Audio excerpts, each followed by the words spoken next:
Welcome to the Advertising Forum. This is episode 1 of our currency series, sponsored by ComScore.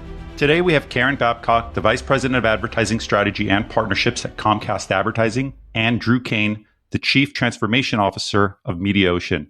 We're here today to chat about currency and how it's evolving in advertising. Karen and Drew, thank you for joining us today. Happy to. Excited. So this question is really for both of you. How are you seeing currency evolving, especially with all the different platforms and solutions and ways to measure success? I'm curious to hear both of your perspectives. Maybe we'll kick it off to Karen first. Awesome. So, just starting at the basics and just establishing what we mean when we say currency, right? We use all these fun words in advertising to make it nice and complex. So when we say currency, is it currency? Is it measurement, right? Currency is the act of counting impressions of which people will pay for. If you think about things as it relates to measurement or ROI, attribution is a separate and distinct space. So what we're really talking about right now is how do advertisers count and transact across the board with publishers.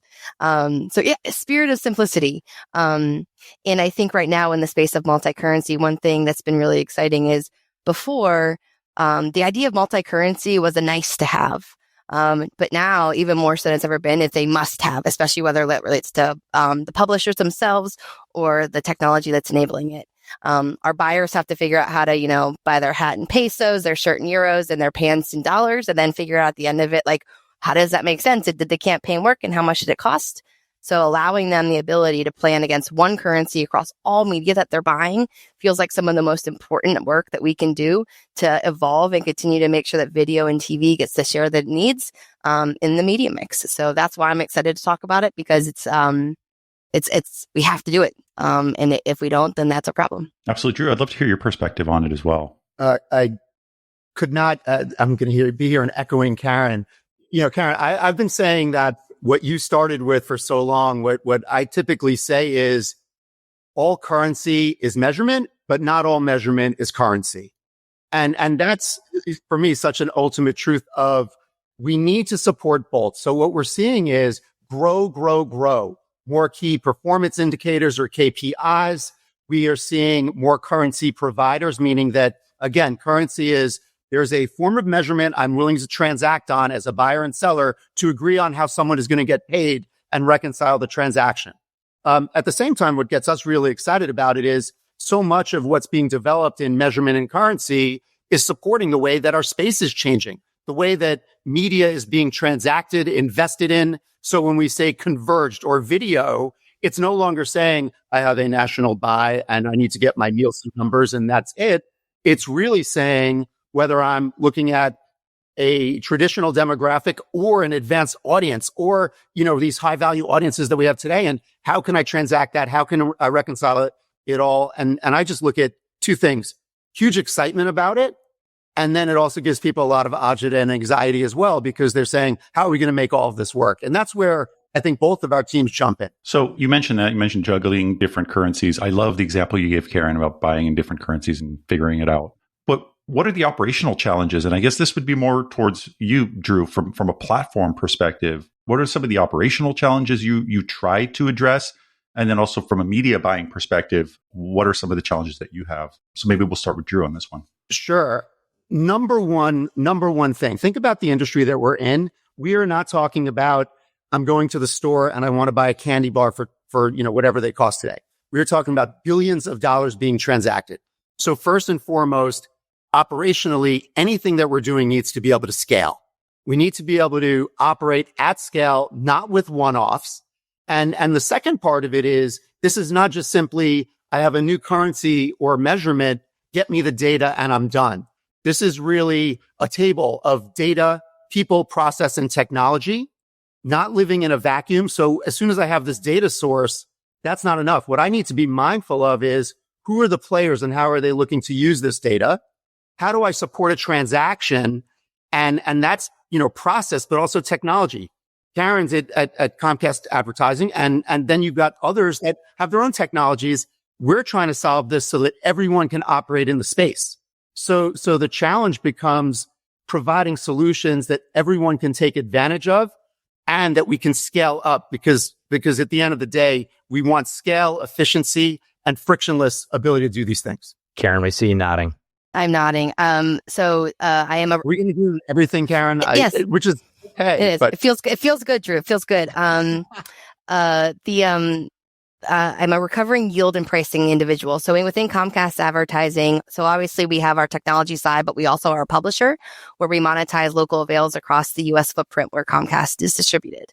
So as a publisher, my first thought is how do we find a way where across the board, so as Drew and all the great work the technology providers are doing to enable multiple currencies to be transacted, how do, as a publisher, I receive something and now I have an inventory avail that pops up. I have a buyer that comes in that's using iSpot. I've got one coming in using Comscore and one coming in using Nielsen. Who gets it? So I think one of the big things as we talk about operational challenges is how do publishers take a moment, figure out what I'm calling their decoder ring, right? The translation layer so they can have multiple currencies coming in since they are advertiser driven to figure out what the cost of their outfit is. But at the end of the day, we need to know and have a way to pull that all back in to provide the ability to make that decision for whether that relates to what's the price or who gets what avails, and to support the stewardship and planning for all these different types of currencies as the advertisers themselves are getting more and more advanced. So that part for me is, again, recovering yield person is the thing I think about almost every day because you can't create 10 separate and distinct prices. You need to have one that you can translate, frankly, into as many layers as you need to. So let's talk about comfort. Let's talk about consistency. Let's talk about all of the data inputs that are taking place between CTV, linear, digital, walled gardens. It's everywhere, as we all know. And so how do you ensure consistency and comparability across all currencies, all metrics? When you're at MediaOcean, when you're at Comcast Advertising, you're seeing so many billions of different impressions and clients and brands and agencies that are measuring thousands of different metrics. Let's talk about consistency here. Yeah, I think that's what's a new space for our world right now. To your point, Jeremy, everybody's going into different directions. There isn't one way of doing business, right? We came from the land of, Nielsen and frankly, driving tapes from point A to point B so they run on live linear television. Thankfully, we're not there. We're a lot more advanced than that. But this idea of how do we enable buyers to buy how they want and not push them into a box. I think that's one thing that TV and video has learned as of recently is we have to find a way to enable the demand where they are, meet them where they are today. And that's where things like how do we find the decoder ring? How do we understand, to Drew's earlier points, how to enable the planning of these as they come through our pipes? But we also have to help the agencies build up history to really drive and inform the media mix, right? Our favorite MMM, there's a 3-letter acronym. The media mix that they're seeing, and is this a good deal, is really critical right now.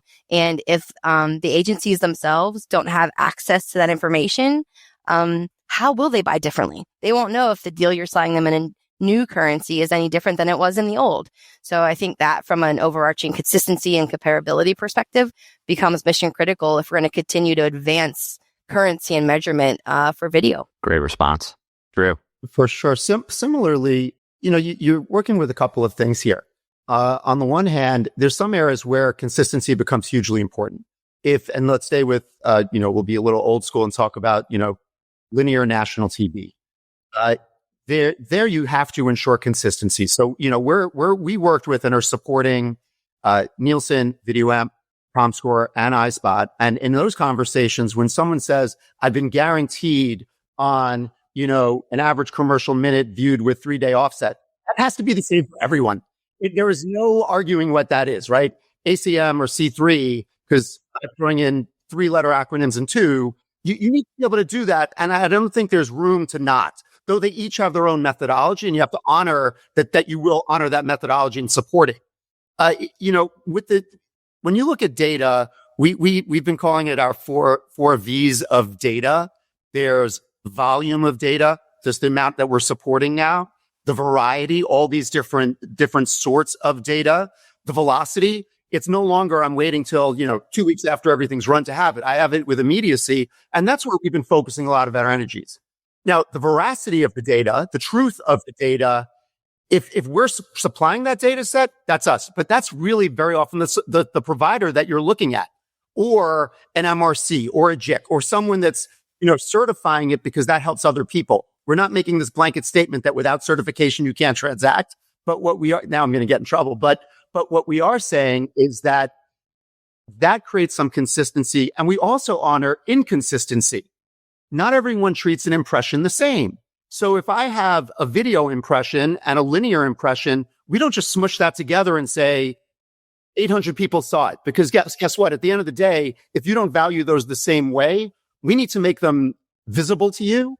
And then you make some decisions on how you might combine them or not. Because at the end of the day, it's, all fun and games until someone loses a KPI. And then they're like, what the hell happens? Sure. So are we converging or are we diverging? Let's talk about the innovation that's taking place. Karen. I think that right now we're still in this storming phase. Everyone's trying to figure out what they want to be when they grow up.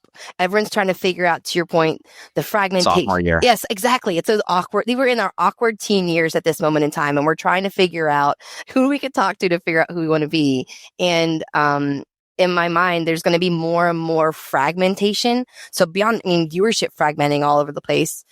Just trying to figure out how do we pull these together. And to Drew's point, trying to just make sure that we're enabling those journeys to so they proverbially burn your hand on whatever stove you need to, and we still have time in that land of expansion. But I do think it's all going to come down to enablement of the right ones, and I think there will be a comeback to center for a couple key ones. But I also think it's behooves our industry to keep multiple in the race, so we can find a way to keep getting better and better and better and stop being so complicated.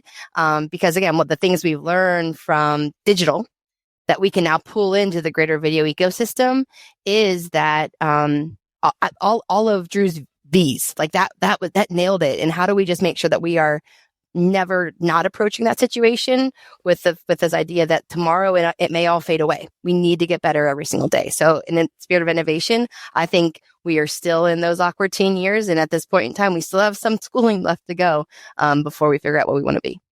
Thanks, Karen. Drew, what's your final advice to the market when it comes to innovation? Well, certainly that was our V for Vendetta inspired little V's anyway. Nice. But so we've got a fifth V.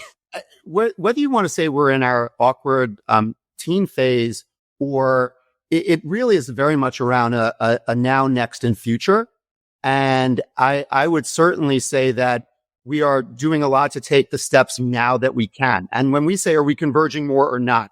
I know that I can send, and when we have discussions, I can have discussions around a converged video buy, and that actual deal that we're cutting may be ahead of where the technology is right now.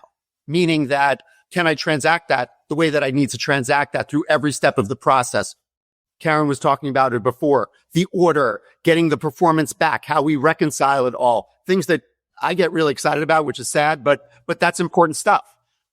Where we have to go is, frankly, encourage innovation, encourage folks to, I can't recall who said it. It was one of the investment leads, but they basically said, look, if we need to transact it, we will, meaning that they will push innovation. They will push us, and we need to support it. The number one thing I could say is, roll up your sleeve. I've rolled up already. Roll up your sleeves. Learn this. That's what we do. See? Thank you, Jeremy. Roll up your sleeves, learn it, understand what you're looking to do. And then these kinds of conversations, it's like, and not just for the sake of talking, converse and do, and put together realistic plans for how you can step forward, helps everyone. If there's someone, whether on the buy side or sell side, we'd love to talk to you about where you're looking to go next. We have a take on it, and we want to talk about how to support it. I know that's a lot of words, but that's how you move forward. Amazing. I wanted to thank you both, Karen from Comcast Advertising, Drew from MediaOcean. We appreciate your time, and we appreciate so much feedback and knowledge. And thank you again to ComScore for sponsoring this series focused on currency. See you soon.